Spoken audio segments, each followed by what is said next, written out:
Hello friends, अस्सलाम वालेकुम and welcome to electric focus. Friends, electrical और इलेक्ट्रॉनिक्स की फील्ड में जब तक आपको इलेक्ट्रिकल और इलेक्ट्रॉनिक्स में इस्तेमाल होने वाली जो बेसिक टर्म्स हैं उन पर अच्छे तरीके से कमांड हासिल नहीं होगी, तब तक आप इलेक्ट्रिकल में इस्तेमाल होने वाले जो डिफरेंट कॉन्सेप्ट हैं उनको समझकर रियल लाइफ में इम्प्लीमेंट नहीं कर सकेंगे। आज की इस वीडियो में मैं इलेक्ट्रिकल में इस्तेमाल होने वाली जो डिफरेंट टर्मिनोलॉजीज़ हैं उनके बारे में डिटेल से बात करूंगा। अगर आपको इन इलेक्ट्रिकल टर्मिनोलॉजी के बारे में कोई कन्फ्यूजन है, अगर आप इनको जानना चाहते हैं तो आप प्लीज़ इस वीडियो को एंड तक देखिएगा। मैं कोशिश करूंगा कि आपको इन टर्म्स के बारे में अच्छे तरीके से बता सकूं।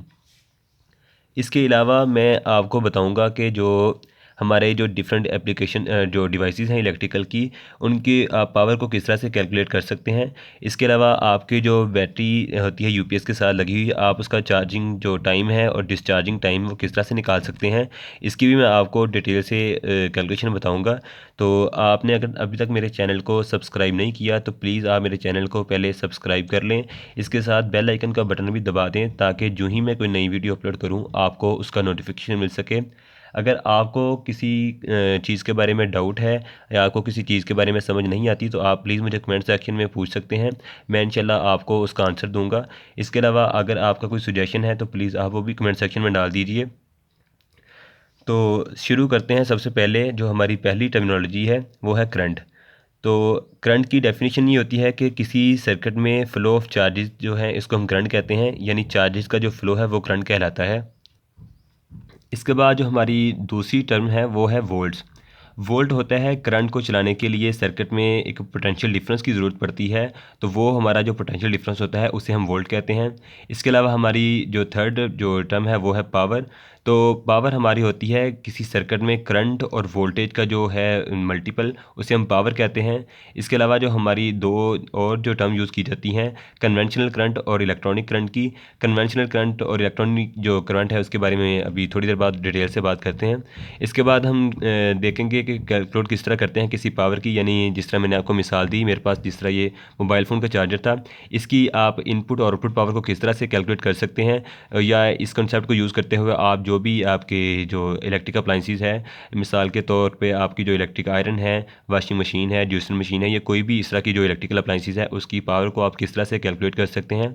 इसके बाद हम देखेंगे आप जो आपका जो बिल है उसको किस तरह से कैलकुलेट कर सकते हैं उनकी, यानी कि कौन सी जो अप्लाइंस है आपकी कितने यूनिट को सर्व कर रही है। इसके अलावा हम चेक करेंगे कि बैटरी का चार्जिंग और डिस्चार्जिंग टाइम क्या है। ये जो बहुत इंपॉर्टेंट टर्म्स हैं, इनका अक्सर फ्रेंड्स को कन्फ्यूजन होती है कि बैटरी के चार्जिंग और डिस्चार्जिंग टाइम को किस तरह से कैलकुलेट करते हैं। इस कंसेप्ट को यूज़ करते हुए जो आपका यूपीएस है, आप उसकी जो बैटरी की चार्जिंग और डिस्चार्जिंग करंट को देख सकते हैं कि कितने टाइम में आपकी जो बैटरी चार्ज होगी और कितने टाइम में डिस्चार्ज होगी। तो इन सभी वीडियो जो टर्म्स हैं इनके बारे में अभी हम डिटेल से बात करते हैं। तो ये करंट की डेफिनेशन है, flow of electric charges in an electric circuit is called current. यानी किसी भी इलेक्ट्रिक सर्किट में चार्जेस का जो फ्लो है इसे हम कहते हैं इलेक्ट्रिक करंट। अब हमने एक और टर्म यूज़ की है जिसे हम कहा है इलेक्ट्रिक चार्जेस। तो सबसे पहले देखते हैं जो इलेक्ट्रिक चार्जेस क्या होते हैं। चार्जेस हमारे होते हैं किसी भी चीज़ पर, जो किसी मैटर पर इलेक्ट्रॉन की ज़्यादती या कमी, इस चीज़ को हम चार्ज कहते हैं। अगर किसी चीज़ पर इलेक्ट्रॉन की ज़्यादती है या इस चीज़ में इलेक्ट्रॉन ज़्यादा है तो उसे हम कहते हैं नेगेटिवली चार्ज बॉडी। अगर किसी चीज़ में इलेक्ट्रॉन की डेफिशिएंसी है या वहाँ से इलेक्ट्रॉन कम है, पॉजिटिव चार्ज ज़्यादा है, तो हम उसे कहते हैं पॉजिटिव चार्ज। दो तरह के हमारे चार्ज हैं, यानी पॉजिटिव चार्ज और नेगेटिव चार्ज। इन्हीं दो चार्जेस की वजह से जो हमारी जो करंट की टाइप्स हैं वो भी दो हैं। एक जो हमारी करंट की टाइप है उसे हम कहते हैं इलेक्ट्रॉनिक करंट। ये हमारा जो नेगेटिव चार्ज की वजह से करंट फ्लो करता है उसे हम कहते हैं इलेक्ट्रॉनिक करंट। और जो दूसरा हमारा जो करंट है जो पॉजिटिव चार्जेस की वजह से होता है उसे हम कहते हैं कन्वेंशनल करंट।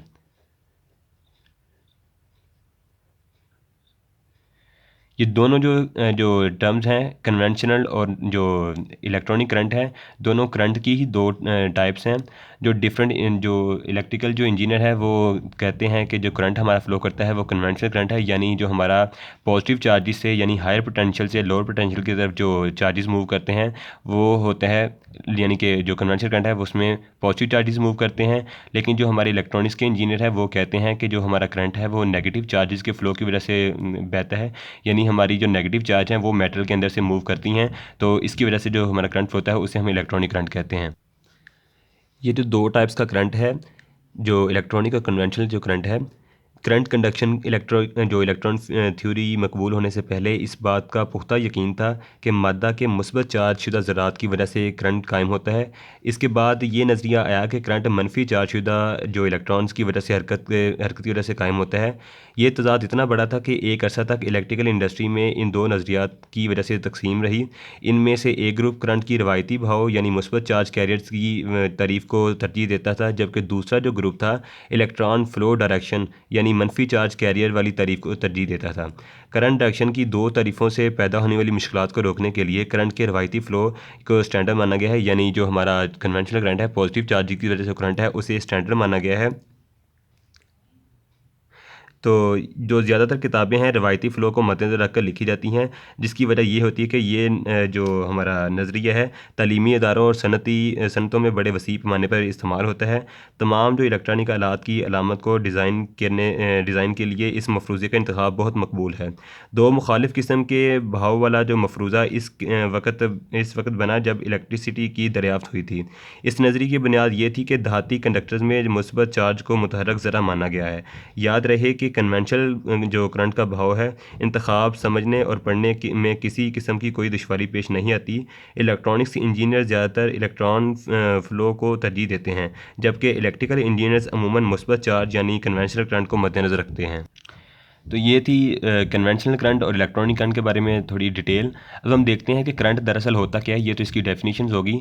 हमारी जो वायर्स हैं ये मिल के बनती हैं जो हमारे कंडक्टर हैं। तीन तरह के जो हमारे पास मटेरियल होते हैं, कंडक्टर, इंसुलेटर और जो सेमीकंडक्टर। जो हमारे जो वायर्स हैं इलेक्ट्रिकल में इस्तेमाल होने वाली, ये हमारी कंडक्टर से मिलकर बनती हैं। और कंडक्टर में फ्री जो इलेक्ट्रॉन है वो कसीर तादाद में पाए जाते हैं, जो रैंडमली एक पॉइंट से दूसरे पॉइंट की तरफ मूव कर रहे होते हैं। कोई इलेक्ट्रॉन लेफ़्ट से राइट, कोई राइट से लेफ़्ट जा रहा होता है। लेकिन अगर आप इससे कोई प्रॉपर वर्क करवाना चाहते हैं, यानी इसमें कोई डिवाइस को चलाना चाहते हैं, तो उसके लिए आपको ज़रूरी है कि इन इलेक्ट्रॉन को एक ख़ास ऑर्डर में, एक ख़ास डायरेक्शन में अरेंज करके इस करंट को इसको इलेक्ट्रॉन को फ़्लो करवाया जाए। इस मकसद के लिए आपको एक जो बैरूनी फ़ोर्स की ज़रूरत होती है, जिसकी मदद से हम इन इलेक्ट्रॉन को अलाइन करके एक ख़ास डायरेक्शन में फ़्लो करवाते हैं। तो इस मकसद के लिए हमें जो बैरूनी फ़ोर्स की ज़रूरत होती है उसे हम कहते हैं वोल्ट्स। यानी वोल्ट क्या है? ये हमारी इलेक्ट्रॉन को मूव करवाने वाली एक बैरूनी फ़ोर्स है, जिसकी वजह से ये जो इलेक्ट्रॉन है अलाइन होके एक ख़ास डायरेक्शन में मूव करते हैं। अब वोल्ट क्या है? वोल्ट के कॉन्सेप्ट को समझने के लिए एक बैटरी की एग्जांपल लेते हैं। फ़र्ज़ करें हमारे पास एक बैटरी है। बैटरी के दो टर्मिनल होते हैं, एक हमारा पॉजिटिव और एक दूसरा होता है नेगेटिव। जो पॉजिटिव टर्मिनल है इसमें जो हमारे पॉजिटिव चार्जेस ज़्यादा होते हैं, जो नेगेटिव टर्मिनल है उसमें हमारे नेगेटिव चार्जेस की ज़्यादती होती है। इन दोनों का होता है कि जो पॉजिटिव चार्ज है ये चाहते हैं कि मेरे पास जितने पॉजिटिव चार्ज हैं उतने नेगेटिव चार्ज आ जाए ताकि मैं स्टेबल हो जाऊँ। और इसके अलावा जो हमारा नेगेटिव चार्ज है ये चाहता है जितने मेरे पास नेगेटिव चार्ज हैं इतने मेरे पास पॉजिटिव चार्ज आ जाए तो मैं स्टेबल हो जाऊँ। इनकी ये कशमकश रहती है। तो इस तरह हम बैटरी को चार्ज करते हैं। चार्ज का मकसद ये होता है कि हम जो नेगेटिव प्लेट पे जो पॉजिटिव चार्जेस होते हैं उनको निकाल के हम पॉजिटिव पे शिफ्ट कर देते हैं, और जो पॉजिटिव प्लेट पे जो नेगेटिव हमारे चार्जेस जमा हुए होते हैं उनको निकाल के हम दोबारा नेगेटिव प्लेट पे शिफ्ट कर देते हैं। और ये जो हमारी एक इलेक्ट्रोड होती है ये सिर्फ पॉजिटिवली चार्ज रह जाती है, और जो दूसरी हमारी प्लेट है ये टोटल चार्ज रह जाती है नेगेटिवली चार्ज। और दोबारा जब हम इसे अटैच करते हैं लोड के साथ तो उसका थोड़ा बताता हूँ किस तरह से इनमें करंट फ्लो होता है। फ़र्ज़ करें हमारे पास ये एक लैंप है, ये लैंप का सिंबल है। तो लैंप को मैं एक स्विच की मदद से इस लैंप जो बैटरी के साथ जोड़ता हूँ। ये मैंने बैटरी की जो पॉजिटिव लीड थी उसको एक स्विच के साथ मैंने लैंप की एक साइड से जोड़ा। ये लैंप की पॉजिटिव लीड है और ये लैंप की नेगेटिव लीड है। और जो नेगेटिव लीड है इसको मैंने एक फ्यूज़ के साथ बैटरी की नेगेटिव लीड के साथ अटैच कर दिया। तो जो ही मैं स्विच को ऑन करता हूं तो क्या होगा, जो पॉजिटिव चार्जेस हैं ये लैंप के अंदर से होते हुए जाएंगे फ्यूज़ के अंदर से गुजर के बैटरी के नेगेटिव टर्मिनल की तरफ। इस तरह जो हमारे जो पॉजिटिव चार्ज हैं वो नेगेटिव की तरफ शिफ्ट हो जाएंगे, और जो इसी दौरान जो नेगेटिव चार्जेस हैं वो हमारे पॉजिटिव की जो प्लेट है इस पर शिफ्ट होना शुरू हो जाएंगे। और ये चार्जेस आपस में मूव करके एक दूसरे को जो अपनी जो स्टेबिलिटी को बढ़ाएंगे। इसी दौरान जो हमारा लैंप है वो रोशन हो जाएगा, क्योंकि जो इसमें जो अभी इलेक्ट्रॉन फ्लो होना स्टार्ट हो गए हैं। क्योंकि जो हमारा करंट था वो क्या होता था, फ्लो ऑफ चार्जेस, चाहे वो नेगेटिव चार्ज फ्लो करें या पॉजिटिव चार्ज फ्लो करें, जो चार्जेस का फ्लो है उसे हम कहते हैं करंट।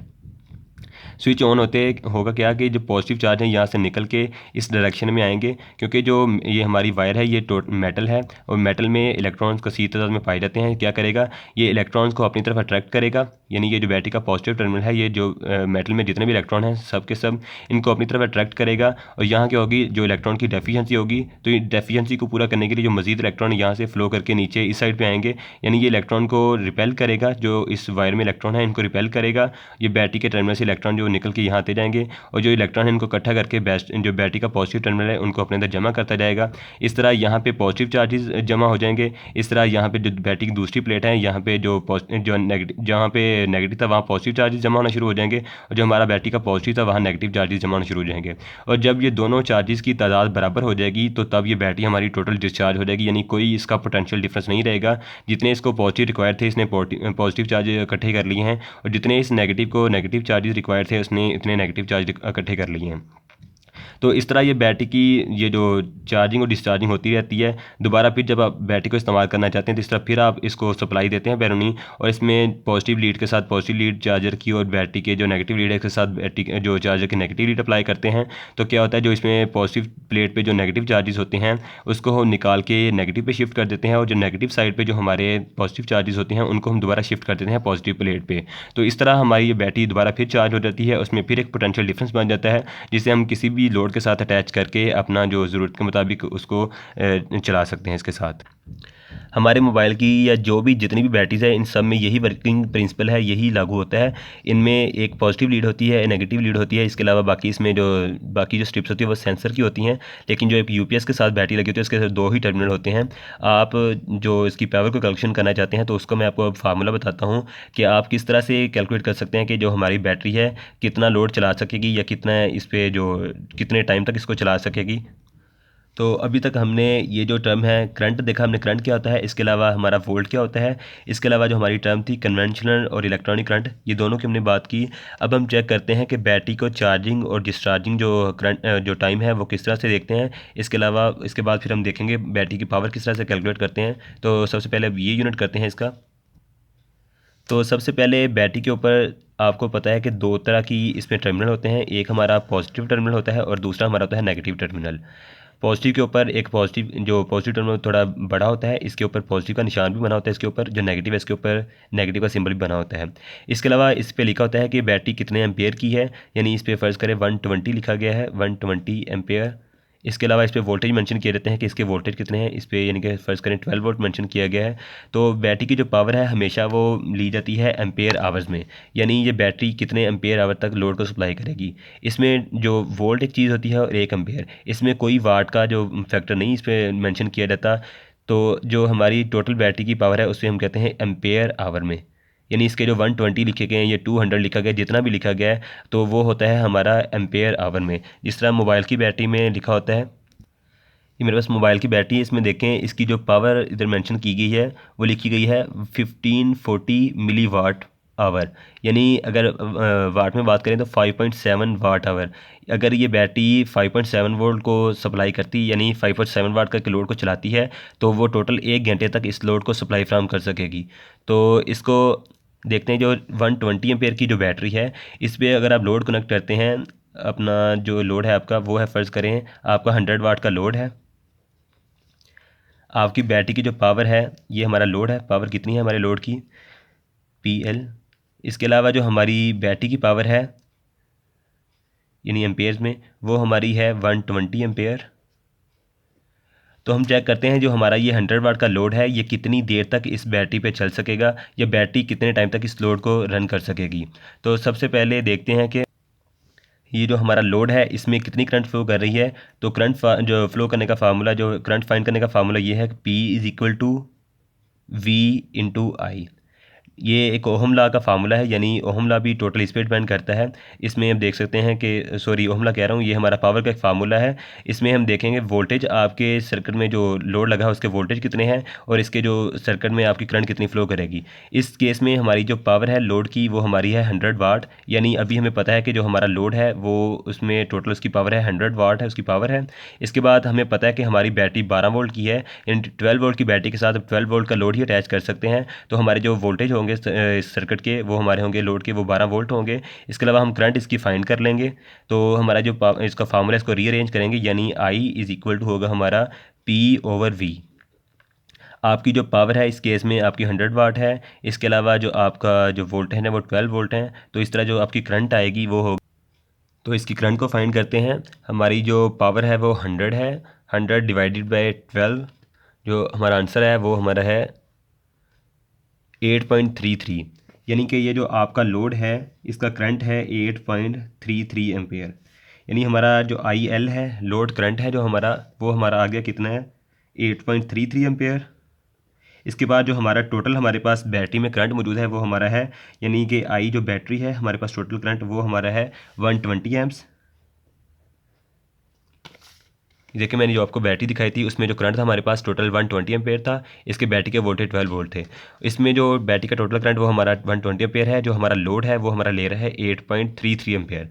अगर हम कैलकुलेट करना चाहते हैं कि कितने घंटे तक जो हमारा ये लोड है इसको ये बैटरी रन कर सकेगी, तो इसका सिंपल है ये कि 120 को आप डिवाइड कर देंगे 120 को जितना आपका लोड करंट है, यानी कि 8.33 पे। तो इस तरह जो आपको आंसर आएगा इसका, इनके 120 डिवाइडेड बाय 8.33, इसका जो आंसर आया है वो है 14.40। 14.40 जो हमारा है वो है आवर। यानी ये जो लोड है आपका 120 एम्पेयर की बैटरी पे 14 आवर तक ये इस पे रन कर सकते हैं, यानी कि 14.4। लेकिन आपको ये भी बात बताता चलो कि ये जो बैटरी है टोटल डिस्चार्ज आप नहीं कर सकते। एक बैटरी को आप अगर फुल चार्ज करते हैं 120 एम्पेयर तक, उससे आप तकरीबन 60 एम्पेयर तक आपको जो करंट है वो वापस मिलेगी। आप दोबारा इसे अगर बिल्कुल डिस्चार्ज कर देंगे तो आपकी जो बैटरी है इसकी लाइफ बहुत जल्दी कम होती जाएगी। बैटरी की जो लाइफ होती है वो आप साइकिल्स में लेते हैं कि कितनी दफ़ा आप बैटरी को चार्ज करके रिचार्ज करके दोबारा डिस्चार्ज करते हैं, तो इस तरह बैटरी की लाइफ आती है। इसमें जो होते हैं फ़र्ज़ करें जो बैटरी हमारी होती है 1200, उस पर मेंशन किया कि 1200 साइकिल्स,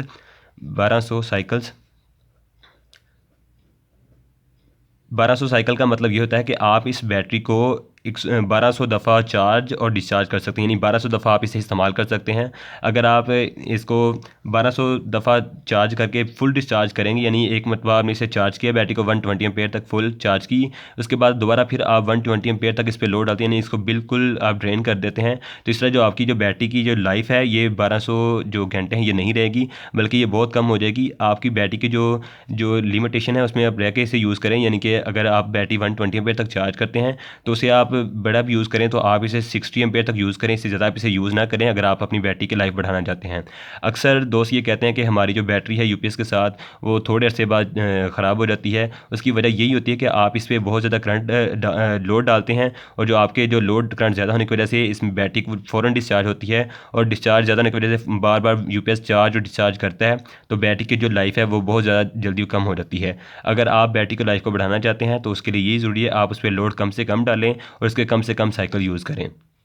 अगर आपके पास लोड ज़्यादा है, यानी आप घर में यूपीएस लगाया है, उस पर आपको 4 या 5 पंखे चलाने हैं या चंद एक इमरजेंसी लाइट चलानी है, ज़्यादा फ़र्ज़ करें 3 आपको इमरजेंसी लाइट चलानी है, तो इसके लिए ज़रूरी है आप एक ही यूनिट पे सारा लोड ना डालें, या एक बड़ी बैटरी लगाने के बजाय आप छोटी बैटरी 2 इस्तेमाल कर लें, 2 सेपरेट यूनिट लगा लें, ताकि अगर एक जो आपका यूनिट है वो बंद भी हो जाता है तो आप दूसरा बैकअप के तौर पर आपको इसका चलता रहे।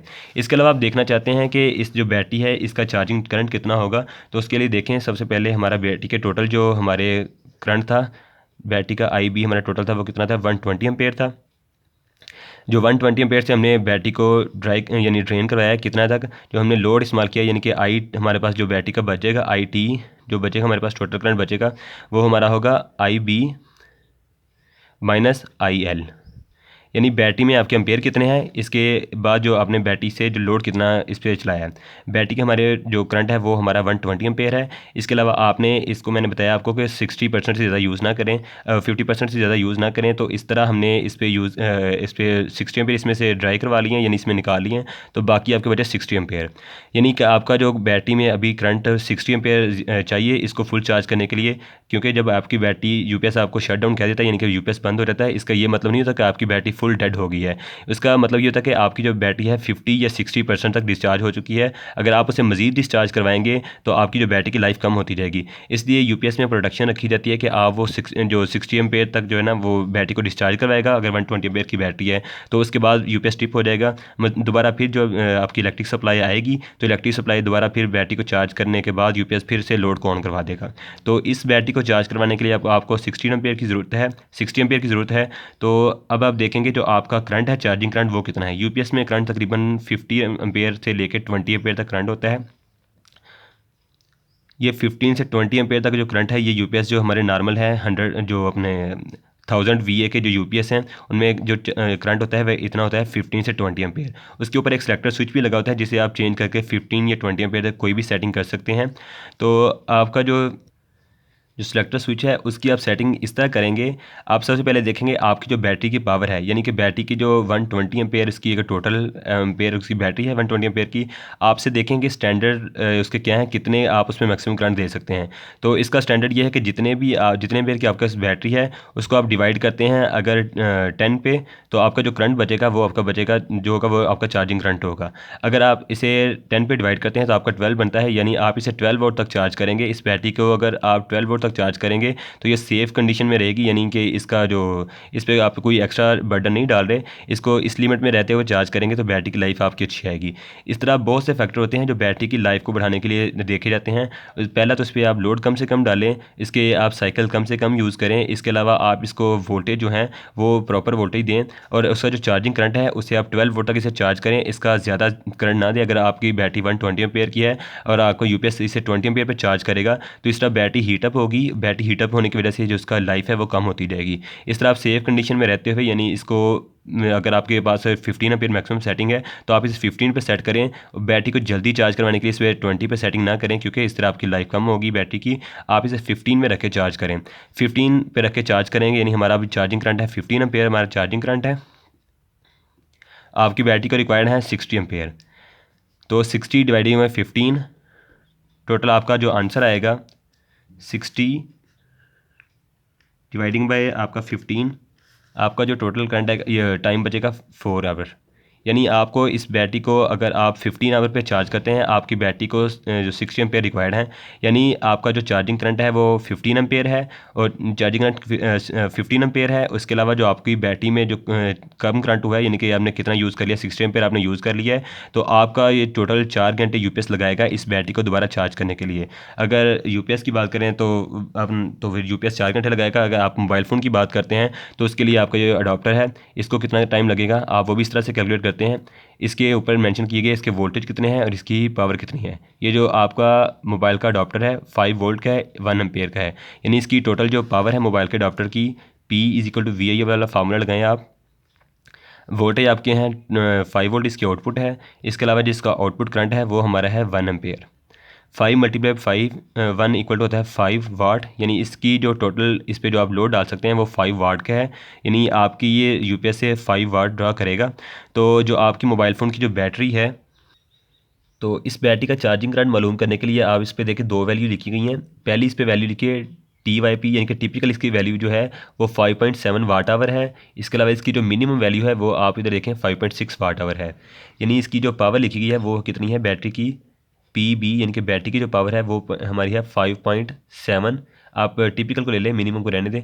टिपिकल वैल्यू लें 5.7 वाट आवर है।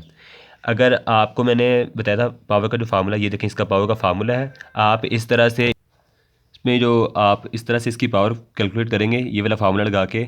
पावर हमारी दी गई है 5.7 वाट आवर। इसके बाद इसके वोल्टेज हैं वो इधर मेंशन किए गए 3.7 वोल्ट, यानी इसके जो वोल्टेज हैं वो हमारे हैं 3.7 वोल्ट। इसके बाद आपको एक अननोन रह गया आपके पास, वो करंट है आपका। तो हमारा जो फार्मूला है इसको हम रीअरेंज करेंगे, यानी I होगा P/V। ये P जो V इधर जाके डिवाइड हो जाएगा, I हमारा बचेगा P/V।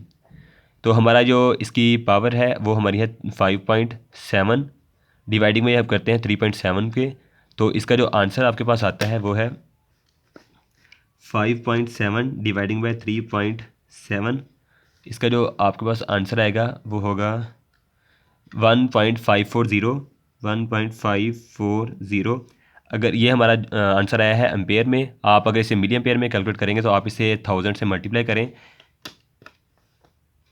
1000 से मैंने इसे मल्टीप्लाई किया तो जो इसकी अभी पावर आई है ये हमारे पास करंट की, यानी कि ये हमारी बैटरी जो है 1540.5 मिली एम्पेयर आवर की बैटरी है। यानी इस बैटरी से आप टोटल 1540.5 मिली एम्पेयर का जो लोड है इसे चला सकते हैं, यानी इसकी टोटल इतनी करंट है। अगर आप फ़र्ज़ करें आपके पास एक एलईडी है, हमारे पास, इस पर कोई लोड लगाना चाहते हैं। एलईडी हमारे पास है 3.7 वोल्ट पे फ़र्ज़ करें वो वर्क करती है, क्योंकि इस बैटरी के जो मैक्सिमम वोल्टेज है वो 3.7 वोल्ट है। और जो हमारा एलईडी का जो पावर है वो फ़र्ज़ करें हमारी है 1 वाट। तो आप पहले देखें कि जो हमारी जो एलईडी है इसका करंट कितना होगा। मैं आपको बताता हूँ कि इस एलईडी पे आप कितने टाइम तक उस जो हमारा लोड है उसको चला सकेंगे। तो सबसे पहले I इक्वल टू हमारा होगा P/V। तो इस तरह जो इसकी पावर है वो हमारी है 1 वाट। इसके अलावा जो इस एलईडी के ऑपरेटिंग वोल्टेज हैं वो हमारे हैं 3.7 वोल्ट। तो इसकी जो हमारा करंट आएगा वो देखते हैं 1 डिवाइडिंग बाय 3.7। इसके जो हमारा आंसर है वो हमारा है 0.270 एम्पेयर। अगर मिली एम्पेयर में इसको करते हैं तो इसको आप 1000 से मल्टीप्लाई करें इसके आंसर को, तो इसका जो आंसर आएगा अभी 270 मिली एम्पेयर, 270 मिली एम्पेयर। यानी कि ये जो हमारी एलईडी है 1 घंटे में 270 मिली एम्पेयर जो है वो 1 घंटे में आपकी एलईडी जो सर्व करेगी इस बैटरी में से। अगर आप देखना चाहते हैं कि टोटल कितना टाइम निकालेगी ये जो हमारी एलईडी है इस बैटरी पे, अगर इसको टोटल ड्रेन करवाते हैं तो हमारी ये जो एलईडी है उसके हमारी टोटल जो बैटरी की पावर थी मैंने आपको बताई वो हमारी थी 1540.5 मिली एम्पेयर। अब इसको करते हैं 1540.5, यानी इसका जो 1540.5 है हमारे पास ये टोटल भी करंट है। जो हमारा एलईडी का रिक्वायर्ड करंट है वो हमारा है 270 मिली एम्पेयर। इसे 270 पे डिवाइड करते हैं, यानी इसका जो आंसर है 1540 डिवाइडिंग बाय 270। तो इसका जो आंसर आएगा वो 5.70 आया, 5.70 आवर। यानी इसका जो टोटल आपका बैकअप मिलेगा, आप इसके अगर एक एलईडी या आप इस पर कोई भी लोड अटैच करते हैं जिसकी पावर अगर 1 वाट है और 3.7 वोल्ट पे ऑपरेट होती है, इसको टोटल बैटरी को ड्रेन करवा देगा वो 5.7 आवर में, यानी कि 6 घंटे में तकरीबन ये बैटरी टोटल ख़त्म हो जाएगी। लेकिन मैंने आपको बताया कि बैटरी को टोटल आप यूज़ नहीं कर सकते, आप इसे 50% तक यूज़ कर सकते हैं। आप इसे करते हैं डिवाइड इसे कर दें 2 पे, तो आपको जो इसका टाइम मिलेगा आप 50% यानी कि नॉर्मल रेंज में रहते हुए इस बैटरी को यूज़ कर सकते हैं। डिवाइड बाय 2 कर दें इसको, इसके आंसर को, तो इसका जो आंसर आएगा वो हमारा आएगा 2.85।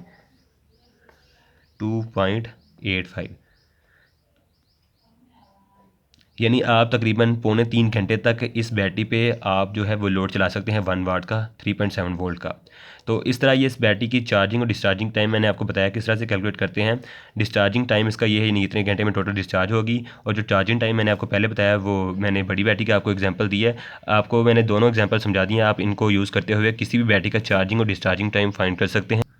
तो अभी तक जो हमने टॉपिक कवर किए हैं इसमें हमने बैटरी के जो बैटरी का चार्जिंग और डिस्चार्जिंग टाइम फाइंड किया है। इसके अलावा हमने देखा कि जो हमारा किस तरह हम टोटल पावर किस तरह कैलकुलेट करते हैं, यानी जो हमारा फार्मूला था P/VI वाला, ये हम किसी भी चीज़ की जो हमारे वोल्टेज हैं, करंट है, इनको आपस में मल्टीप्लाई करते हैं किसी भी इंस्टेंट पे, तो आपको उस जो डिवाइस की जो आपकी अप्लाइंस है उसकी पावर आ जाती है। फ़र्ज़ करें आपके पास एक जूसर मशीन है वो 220 वोल्ट पे ऑपरेट होती है। उसके अलावा उसका जो करंट है वो हमारा है तकरीबन 1.5 एम्पेयर, सॉरी 0.5, इतनी ज़्यादा करंट नहीं होती जूसर मशीन की।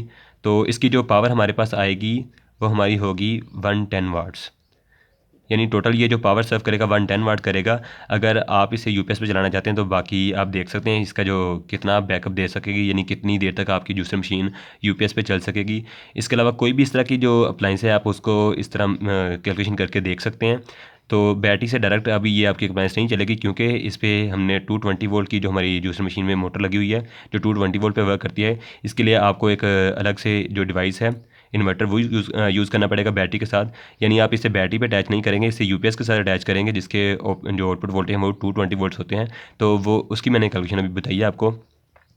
तो इसके अलावा हम अभी जो हमारा लास्ट पार्ट रह गया उसमें हम देखते हैं कि हम यूनिट किस तरह से कैलकुलेट करते हैं कि हमारा जो बिजली का बिल आता है एक जो, तो उसको हम किस तरह से कैलकुलेट करते हैं, कितने हमारे यूनिट हो तो कितना हमारा बिल आता है, क्या हिसाब। इलेक्ट्रिसिटी का जो हमारा बिल है उसे कैलकुलेट जो उसका जो यूनिट होता है वो होता है यूनिट, यानी जो यूनिट होता है हमारा उसे उसका जो पूरा नाम है वो होता है unit board of trade unit. यानी ये यूनिट जो होता है इसे हम यूनिट कहते हैं, इसका जो पूरा नाम है बोर्ड ऑफ ट्रेड यूनिट। इसकी जो वैल्यू होती है 1000 वाट पर आवर।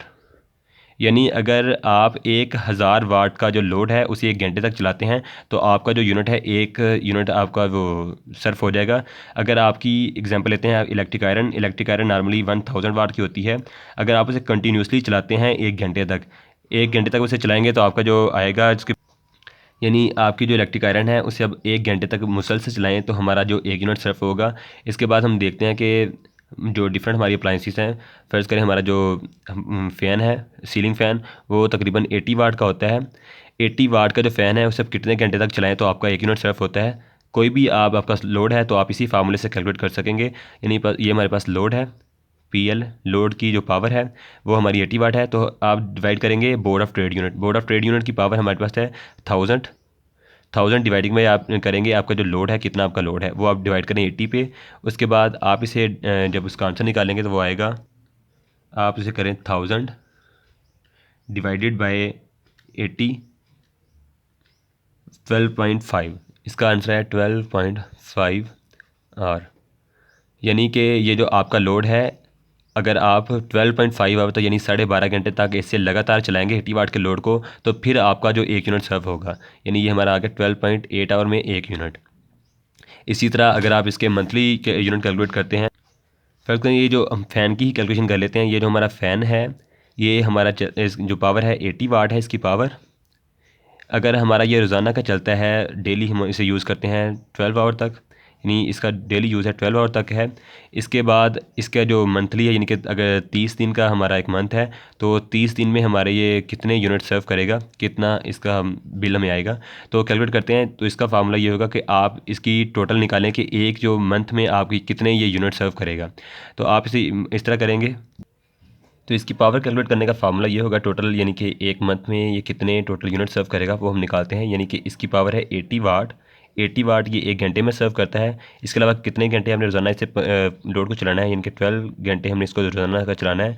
और इसकी जो ये आ गया इसका यानी कि एक दिन का इसकी पावर आएगी। इसके बाद इसको इसके आंसर को आप अगर मल्टीप्लाई कर देते हैं दिन के साथ, यानी कि एक मंथ में आपके 30 डेज़ हैं तो आप इसे 30 के साथ मल्टीप्लाई करते हैं, इसका जो टोटल आंसर आएगा वो होगा आपके इसके एक महीने में चलने वाले जो हैं वाट्स। यानी कि 80 वाट का जो फ़ैन है 80 इसकी पावर है, इसके बाद 12 और इसने डेली चलना है। इसके अलावा इसके 30 दिन तक इसने ये काम करना है, यानी कि 12 डेज रोज़ाना चलेगा 30 डेज़ तक, यानी 30 दिन तक ये चलेगा रोज़ाना पंखा 12 घंटे तक। और पंखे की पावर है 80 वाट। तो इसकी जो टोटल पावर आती है, यानी कि इसमें टोटल जो यूनिट लिए जो टोटल हमने इसकी वाट लिए हैं इसने एक मंथ में वो 28,800, यानी इसके ये इतने टोटल इसके वाट आए हैं एक माह में, यानी कि इसने टोटल इतने वाट लिए हैं।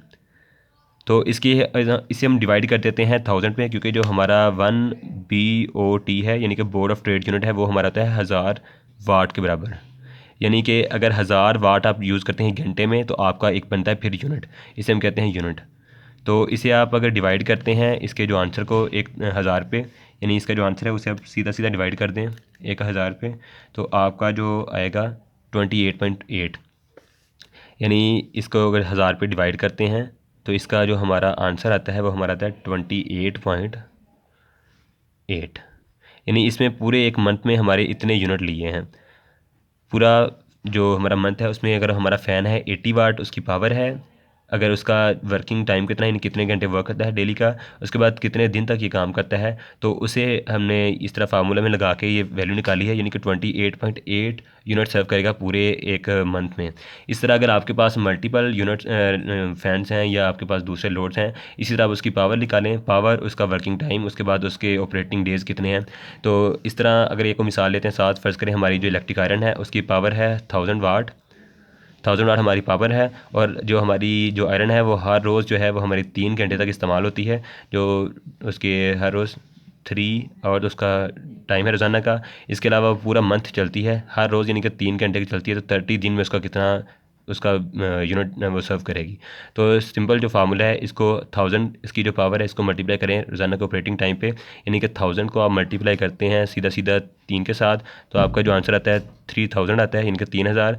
इसने यानी कि रोज़ाना के आपके 3 यूनिट सर्व किए हैं। इसके अलावा इसे आप मल्टीप्लाई करते हैं 30 के साथ अगर, तो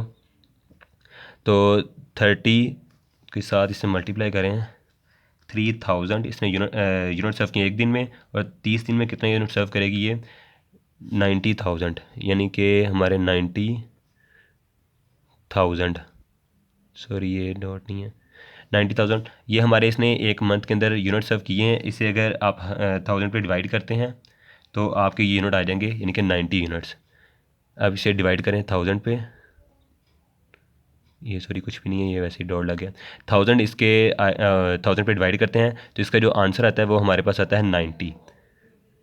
90 यूनिट्स, यानी 90 यूनिट इसने सर्व किए आपके एक मंथ में। इसके बाद 28.8 यूनिट इसने किए हैं। इसके अलावा आपको कोई भी और लोड है उसे आप इस तरह ऐड करेंगे सारे को, तो एंड पे आप जितने भी आपके लोड हैं उनकी टोटल जो यूनिट उसने सर्व किए वो ऐड करें, 90 एक हो गए, उसमें प्लस किए 28.8 जो कि हमारे फ़ैन ने यूज़ किए हैं, इनको हम टोटल करते हैं तो हमारा आता है 118.8, जो तकरीबन के हैं 119 यूनिट आपने टोटल एक मंथ में सर्व किए हैं। इसके अगर आपको एक यूनिट की अगर बिल कीमत है आपकी फ़र्ज़ करें $10 है,